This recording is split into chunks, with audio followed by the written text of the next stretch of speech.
So the Babylonia anime has ended, but it doesn't mean the Grand Order story is finished.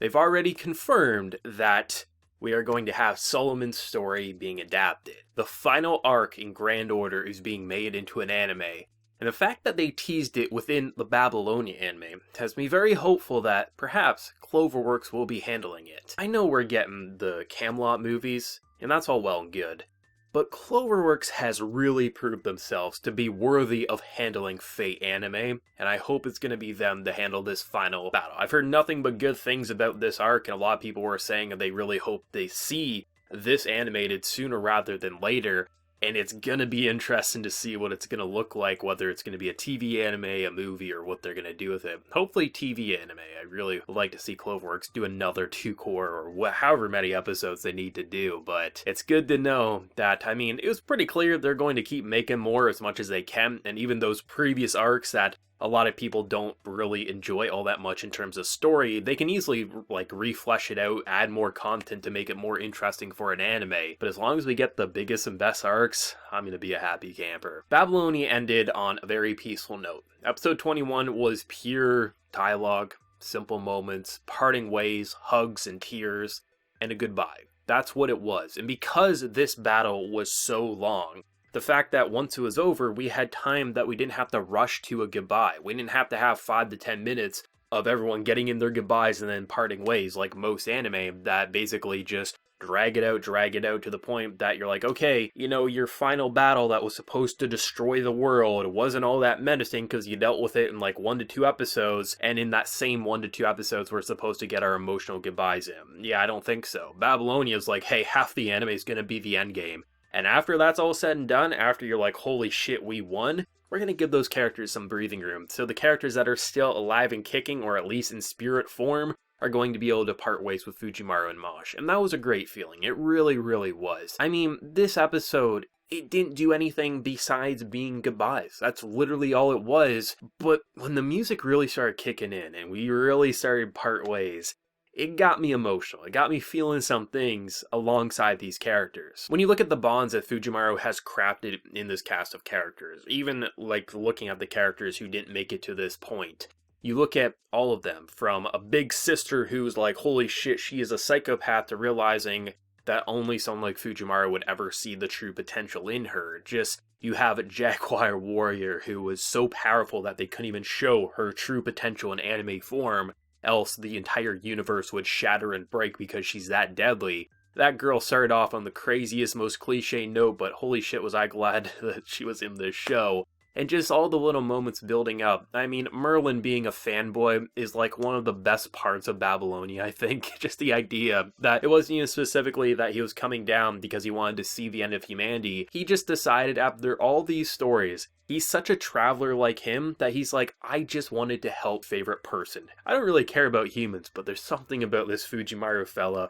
It's like, Merlin is such a great character. That's something Fate does great, is they take such great historical characters and just, they do their own thing with it. So they're never recognizable, but you still sort of like understand where they're getting certain things with what they'll say. Things like Avalon and things like that when they bring up Excalibur or whatever like that. But just to see what they did with his love for Fujimaru, it was great. And just, it was nice. It really was. You just kind of sat back and I felt like it reminded me of the moments before everything went to shit in Babylonia. I bring it up all the time, the rooftop scene, or just any of the moments where it was pretty comfy. Those are the moments that, if this was like your first entry into Grand Order, right? You didn't know anything about the game, you didn't see any of the prior things, right? This would be like, okay, it feels like, why are they reminiscing? Why are they, you know, saying bad things happen if I didn't see it? But when you see what just happened, their biggest battle today, and it's probably gonna look like nothing when we get into the next arc, or at least so I expect, you think back and you say, man, it is understandable why Fujimaru takes a minute to relax, but also doesn't sleep all that much. He keeps training, he keeps preparing, because he is humanity's last master. He's not the most qualified, he's not the most skilled, but everyone else is dead and it's up to him, so he makes sure that he's as prepared as he can be And in those moments where he doesn't have to look over his shoulder, he thinks about everything that he's lost. That's what makes him such a great protagonist for Grand Order, and one of my favorite Fate protagonists in general. He's someone who doesn't get by with ridiculous OP abilities. He doesn't get by doing things in such a traditional way where he inserts himself by just being the most powerful character on screen, or randomly doing something that comes from his ass. What he does is the only thing he can do. He risks his life, he tries his best, and when he sees the potential to make an ally, he's going to do that. And in doing so, he made the best army that they could possibly have. And to see the victory of just an entirely crumbled city, and just to see Gilgamesh, it was heartbreaking but relieving. It was a mix and match of feelings, and it just made me feel a wave of emotions. And those moments where basically they're about to part ways, and Gilgamesh pretty much gives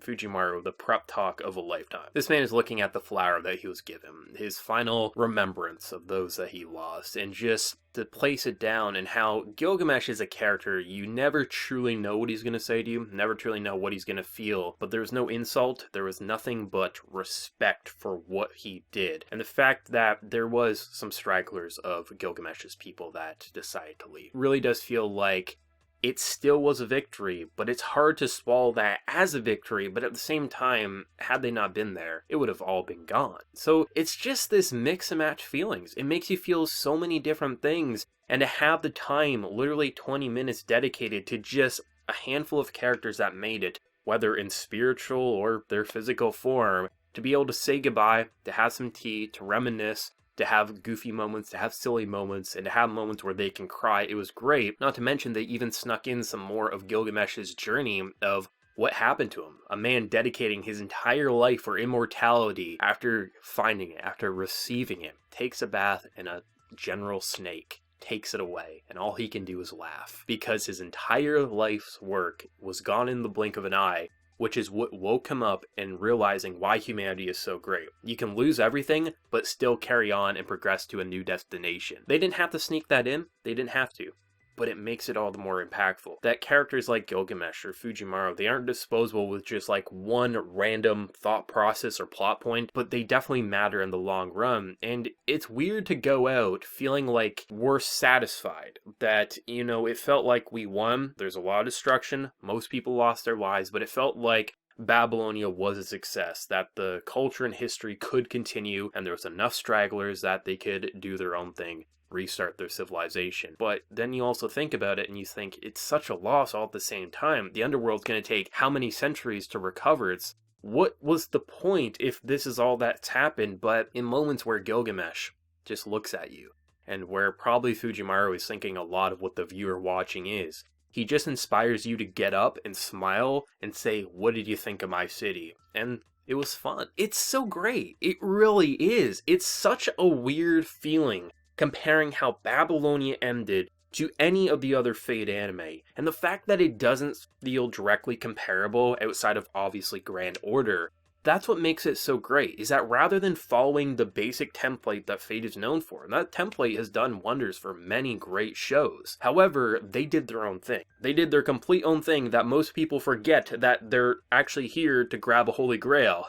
They completely ignored that for so long, and then when Gilgamesh offers you a drink and then says, alright, you can't drink, you're underage, we'll have the cup anyway. We're like, oh shit, yeah, the grail, I forgot we also needed that. That's how you know the show did something great. While it made it feel like Fate, there's so many aspects about it that feel Fate, but it also felt like something visually and also narratively very distinct, and that's why it was so great. I'm incredibly excited to see what they're going to do, not only with the Camelot movies, but also the Solomon story, which obviously, as the weeks go by, the months go by, we'll learn more and more about it, but it was nice that you didn't even have to, like, specifically go to, like, a website to watch the trailer. Like, in the episode, they literally give us that confirmation, and I don't know if I'm the only one thinking it, but I really hope it's going to be Cloverworks, but at the same time, other studios could do it. It's true, other studios could, but there's something about this project that I just feel so confident with the team and the director. It just felt like a passion project, right? And I'm really hoping that that same level of quality will be seen with the other Grand Order stories, both in movie and television formats, and it'll be interesting, because, as I said, I know that some of the previous story arcs in Grand Order, they aren't the most loved in terms of their story. When I was playing the game, I wasn't overly fond of the story myself, but the gameplay was fun, which is what kept me there for a while. But like with anything, they can make those previous story arcs if they decide to adapt them. Clearly, they're going to go for the big ones first, that are pretty much the middle to late game of the story. But if they decide to go back to the start, they could easily rework and redo a lot of the story content to make it way more engaging. And depending on once they run out of the big money makers, I'm sure they're probably going to do that. And I mean, in worst case scenario, they decide to just follow the game and they're not as good as a lot of people say.